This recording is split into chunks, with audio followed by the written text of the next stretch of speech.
New design, ज्यादा features, ज्यादा safety और हाँ नए रेनो बैच के साथ ये है ऑल न्यू रेनो काइगर, जिसमें रेनो ने क्या क्या सारे चेंजेस किए हैं और ये ड्राइव करने में कैसी है, आइए जानते हैं इस वीडियो में। तो आप लोग बस बने रहिएगा मेरे यानी कि लकी के साथ।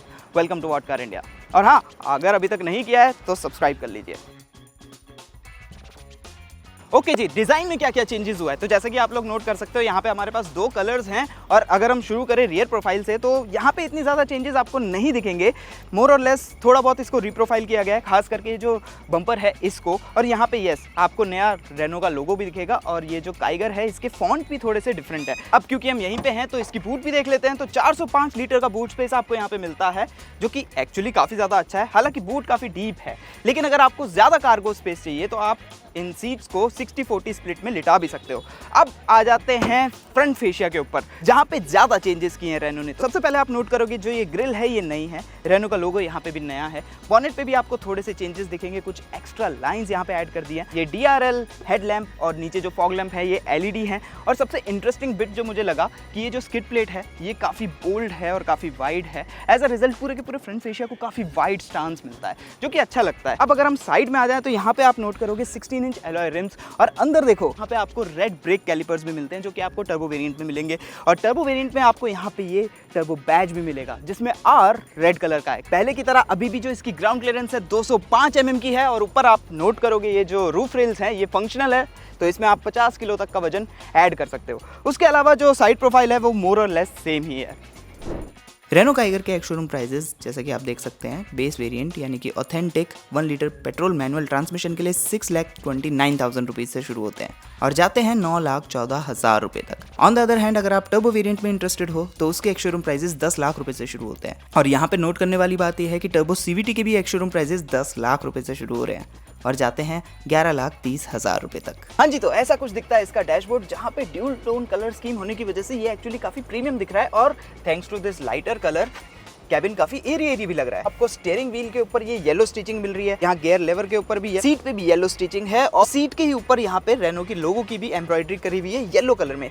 येलो कलर एक्चुअली काफी फंकी लग रहा है, काफी कूल लग रहा है। स्क्रीन 8 इंच की है, इसमें wireless Apple CarPlay, Android auto आपको दोनों ही मिलते हैं। अगर हम कॉम्पिटिशन में देखें तो इससे बड़ी और बेटर स्क्रीन अवेलेबल हैं, जिनका रेजोल्यूशन भी अच्छा है। रेनो ने काइगर में एक नई चीज जो ऐड कर दी है वो है ये मल्टी व्यू कैमरा। वेल ये 360 डिग्री कैमरा नहीं है, ये बेसिकली आपको मल्टीपल व्यूज देता है। हालांकि अगर आप यहाँ बटन्स में नोट करोगे तो ये देखिए ये है वेंटिलेटेड सीट्स के बटन। तो बेसिकली फ्रंट की दोनों ही सीट्स अब वेंटिलेटेड है। एक और चीज जो आपको इंटरेस्टिंग लगेगी वो है ये फ्रेमलेस IRVM, जो कि ऑटो डिमिंग भी है and I really like it. Magnite में भी अच्छा लगा था, यहाँ भी अच्छा लग रहा है। प्रैक्टिकलिटी वाइज आपको यहाँ पे फोन रखने के लिए दो स्पेस मिल रहे हैं, नीचे यहाँ वायरलेस चार्जर भी मिल रहा है। हालांकि एक चीज जो काफी ऑड है, जो रेनो और निसान के प्रोडक्ट्स में मुझे बड़ी अजीब लगती है, वो है ये बटन, जिससे आपको क्रूज कंट्रोल को एक्टिवेट करना पड़ता है और उसके बाद आप क्रूज कंट्रोल को स्टीयरिंग से कंट्रोल करते हो, विच इज प्रीटी ऑड। एक और चीज जो मुझे थोड़ी सी ऑड लगी कि यहाँ पे आपको USB पोर्ट तो मिलता है, लेकिन USB Type-C पोर्ट नहीं मिलता है, जो कि आज के डे एंड एज के हिसाब से होना चाहिए था। उसके अलावा जो ये पूरा का पूरा पोर्शन है ये काफ़ी बल्कि लगता है, अननेसेसरीली बल्कि लगता है एक्चुअली। और पियानो ब्लैक फिनिश यहाँ पे यूज़ किया है, जो मुझे लगता है कि इतना अच्छे से एज नहीं होगा। लेकिन यहाँ अंदर आपको डीप स्टोरेज मिल रही है। अगर आप आर्म रेस्ट को मूव करोगे तो यहाँ पे भी आपको स्टोरेज मिल रही है, विच इज़ क्वाइट गुड। तो काफ़ी सामान आप यहाँ पे रख सकते हो। हालांकि ये आर्म रेस्ट मूव नहीं होता है, which is not so good. ये आपका ड्राइव मोड के कंट्रोल्स हो गए और ये आपका एम्बियंट लाइटिंग के कंट्रोल्स हो गए। हालांकि इसके बल्कि होने की वजह से एक बड़ी प्रॉब्लम ये है कि ये आपके फुटवेल एरिया में थोड़ा सा स्पेस को क्रैम्प भी करता है और इंट्रूड भी करता है। तो अगर आप अपने पैर को रेस्ट करते हो तो आपको थोड़ा सा ये अनकंफर्टेबल लगेगा।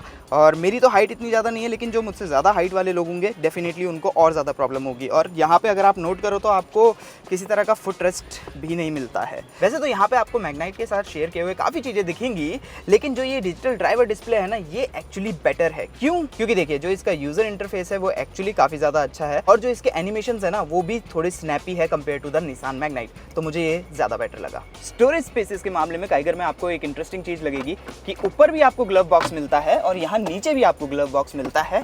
तो अगर आप डैशबोर्ड में कुछ रखना चाहते हो, पेपर्स वगैरह रखने के लिए, आपको किसी तरह की कमी नहीं लगेगी। और जो इसके डोर बिन्स हैं वहाँ पे भी बड़ी बड़ी पानी की बॉटल्स आपकी आराम से आ जाएगी।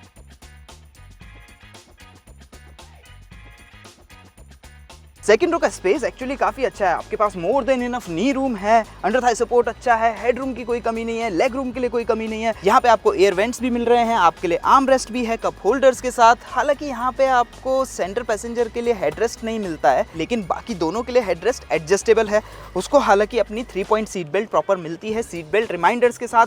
सेफ्टी के टर्म्स में भी यहाँ पे इंप्रूवमेंट हो गई है, तो 6 एयर बैग्स, TPMS, आपका hill hold assist, electronic stability program, ये सब चीज़ें अब all across the range standard है, मतलब बेस वेरिएंट से आपको मिलना शुरू हो जाएगी। हालांकि एक चीज़ जो सेकंड रो में अच्छी नहीं है कि यहाँ पे आपको किसी तरह की USB पोर्ट नहीं मिलती, ये 12 वोल्ट सॉकेट मिलता है, जिसके लिए आपको वो चार्जर खरीदना पड़ेगा।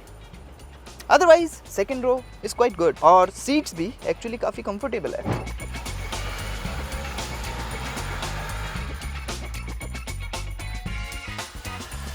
Okay, now driving the 2025 Renault Kiger facelift.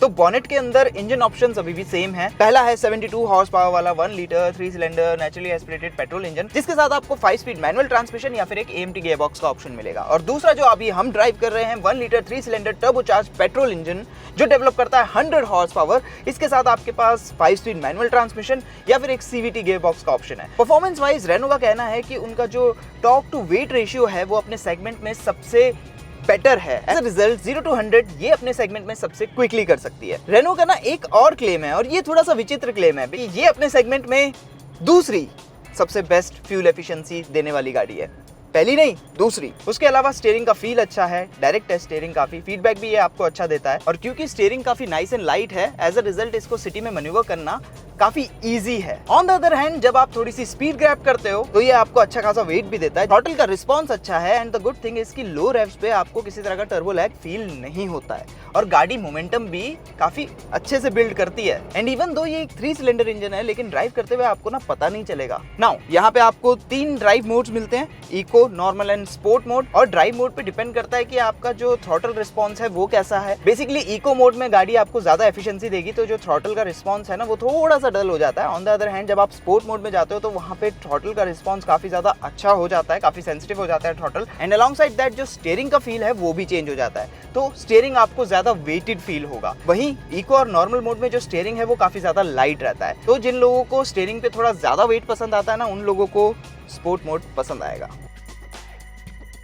हालांकि एक चीज जो शायद आपको पसंद ना आए वो है इसका क्लच, क्योंकि वो थोड़ा हैवियर साइड पे है, एंड नॉट जस्ट दैट, थोड़ा सा स्प्रिंगी भी है, तो जो वो बाइटिंग पॉइंट है ना वो ढूंढना इसमें थोड़ा सा डिफिकल्ट है। इसके गियर शिफ्ट्स भी आपको नॉची लगेंगे, इतने स्मूथ नहीं है। आई विश कि ये थोड़े से और स्मूथ होते और क्रिस्प होते तो मज़ा आता, एंगेजमेंट और ज़्यादा बढ़ जाती। और हाँ, एक और चीज़, रेनो का कहना है कि उन्होंने NVH को भी इम्प्रूव करने की कोशिश की है।